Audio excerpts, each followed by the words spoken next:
Magandang araw mga kaibigan.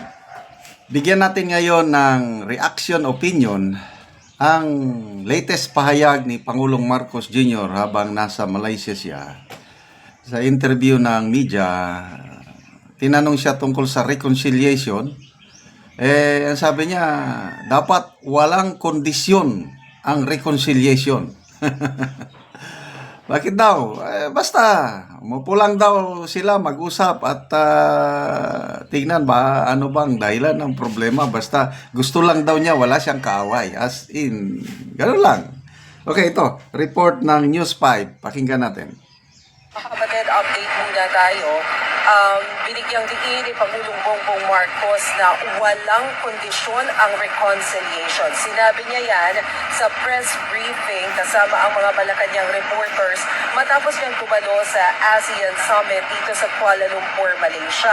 Tugon niya yan doon sa mga pahayag ng mga kritiko ng administrasyon na bago mo simulan ang pagre-reconcile sa mga Duterte ay ibalik mo muna sa Pilipinas si dating Pangulong Rodrigo Duterte. Pero ang sabi dyan ni Pangulong Bongbong Marcos, kapag makikipag-reconcile ka, wala dapat kondisyon. Sinabi nga daw niya na bukas siya na makipag-usap. Ibig sabihin upuan natin to at pag-usapan natin kung ano nga ba ang naging problema. Pero kapag ka nagbigay ka ng kondisyon, wala raw itong patutunguhan. Ang gusto lamang naman daw niya, wala siyang makaaway.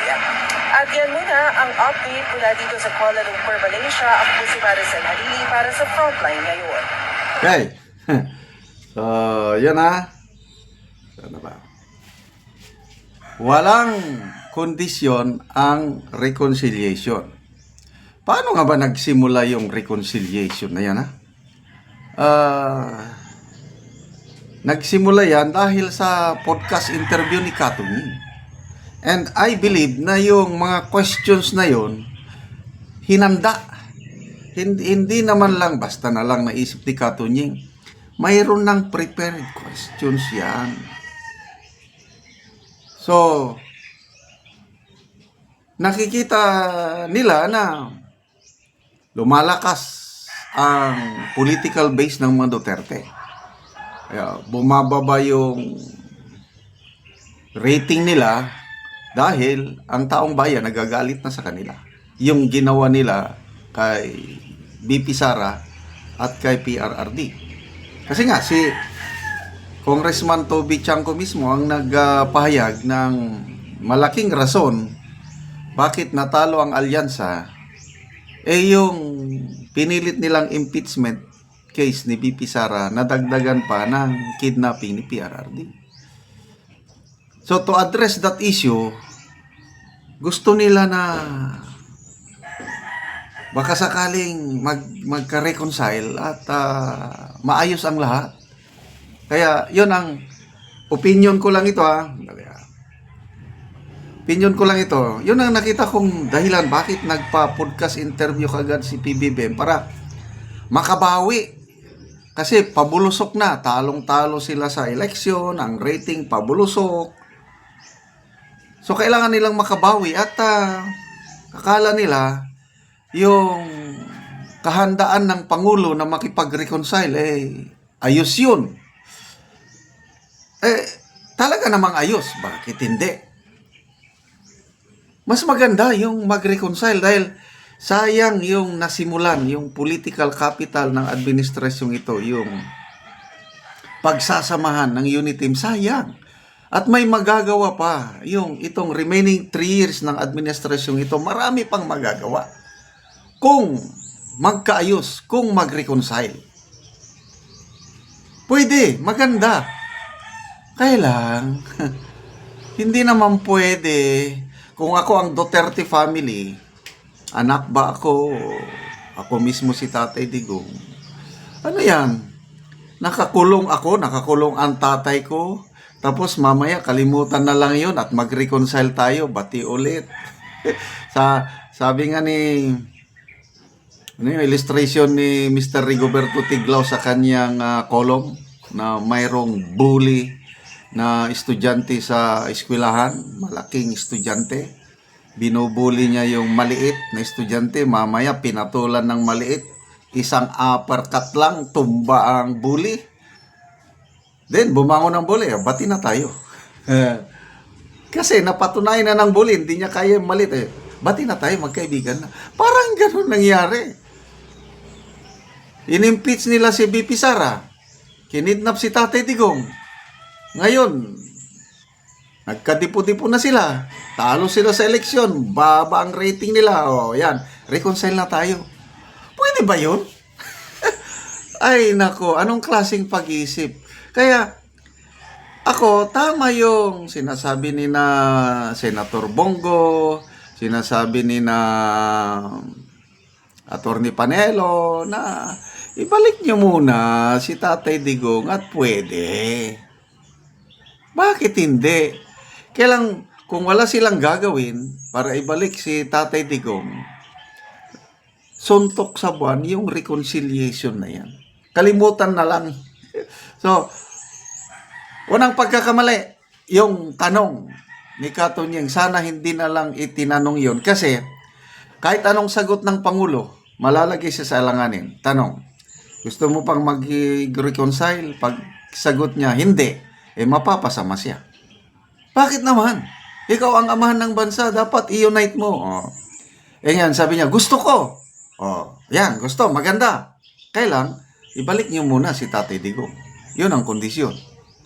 Ayaw, walang gagawin. Di, kalimutan na yung reconciliation yan. Hindi pwede yung basta gusto mo lang na wala kang kaaway. Ano kayo? Hello? Magbasa lang tayo sa mga comments.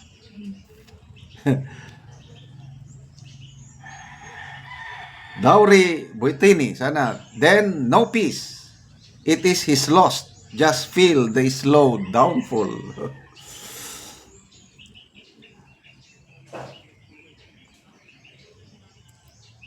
Josephine Kasibawara. No need makipag-away siya sa mga Duterte. Siya mismo gumawa ng gulo sa Pilipinas. Bakit ayaw niya aminin ang nangyari sa gulo? Maribet Lailobuan. Ngagba ka talaga, Junior. Iba ang lumalabas sa bibig mo sa ginagawa mo. Ganyan talaga pag... Rebecca Balingit. Mahirap reconciliation kung hindi ka magpapalaya. Wala pa din peace and grace.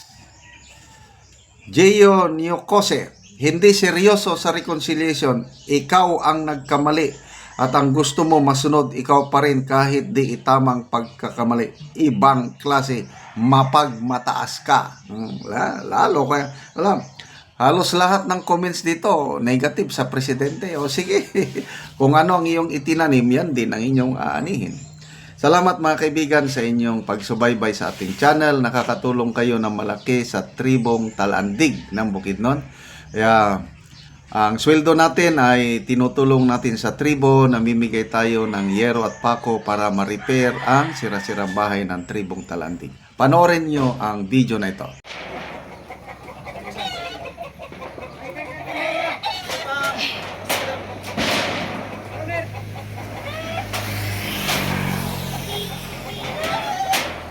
Salamat kayo.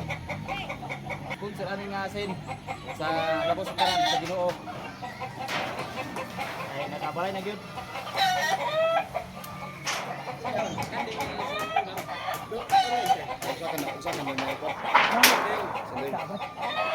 Karon kada.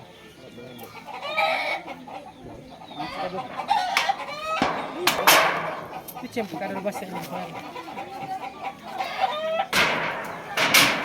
Hindi gapon. Ano to ano? Basta ka lang po.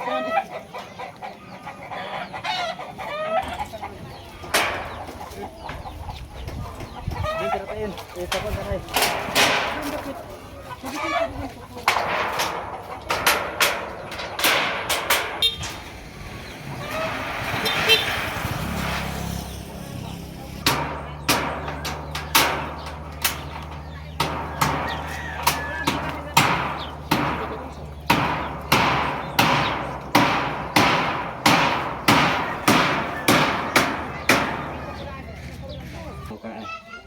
Ini loh screen talaga. Pak.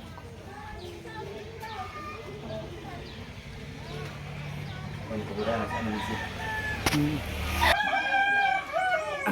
salamat gid kayo sa tanan nga karon nga pagkabuaning sin nakauman na gid ko. Oo. O salamat sad sa nag-sponsor ani nga nakapakauman na gid ko sa akong balay kay na ato pa na gid.